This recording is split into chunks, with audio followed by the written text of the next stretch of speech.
All right, guys, just wanted to do a quick video on quitting. Yeah. Um, Anytime you're struggling with weight, you have a long history of failure. And I was the same way. Most people are. And that's a real tough one to get over as far as, gee, if I do something else, I'm going to fail once again. There's a whole psychology behind quitting. A lot of times we're putting energy and our focus in the wrong areas.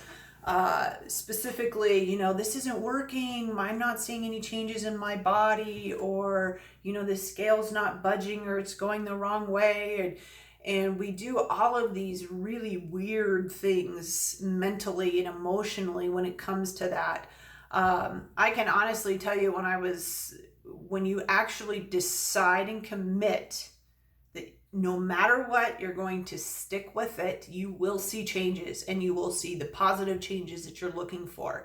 It may not be as fast as you want. These are the expectations that need to be managed, and you need to find other ways to measure your success, such as, gee, do I feel better? Do I look better? Is my clothes feeling better? My stomach doesn't bloat anymore. My attitude has improved. Sex life has improved. There's so many different ways of measuring feedback. The scale is only one form of feedback, and it is not a failure measurement. We have a tendency to put it in that category as it's a failure. It's just feedback, folks. Failure is not failure. You got to literally eradicate, get rid of that word out of your vocabulary.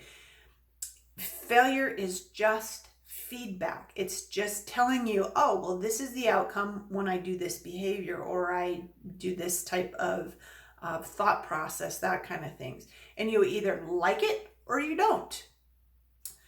But it doesn't mean that you are failing in the terms that society usually deems is necessary. I can tell you, when I was losing my weight, there would be months when I did not lose any weight. I mean, nothing. Nothing was showing on that scale. I didn't focus on it. I chose not to focus on the scale. I chose to focus on the fact that I knew if I just stuck with it, I would eventually see progress. And I did. It took me 2 years. But I also knew that going in. 120 pounds is a lot of weight to lose. So I knew that it was going to take me some time. I didn't fall for the 1 to 2 pounds a week myth that's out there.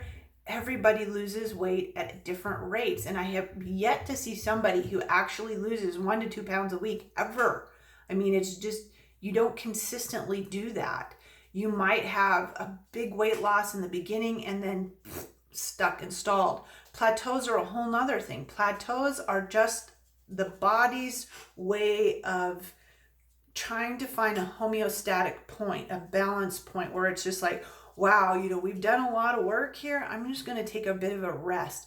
It's just like you climbing up the side of a mountain. You have a lot of good energy, you got a lot of momentum, and then you're like, man, I'm tired. And you stop and you take a breather. Your body has to take a breather too. So that's a lot of what plateaus are, is that your body's just like, wow, I've just done a lot of work here, and I think I'm just going to sit on this rock for a while and chill. And you just have to go with it and just be like, all right, we're good, we're totally good. Usually a plateau too could mean that you just need to make some tweaks in your diet to find out what you need to work with now, because the body does so many homeostatic changes and keeps things in balance. And a lot of times it's like, I don't need this kind of food anymore. So changing up when you eat, the time periods, changing how much you eat, usually will get things rolling right in the right direction again. So so that's just one of those things. I hope you guys have a great day, and happy trails. Keep chugging along.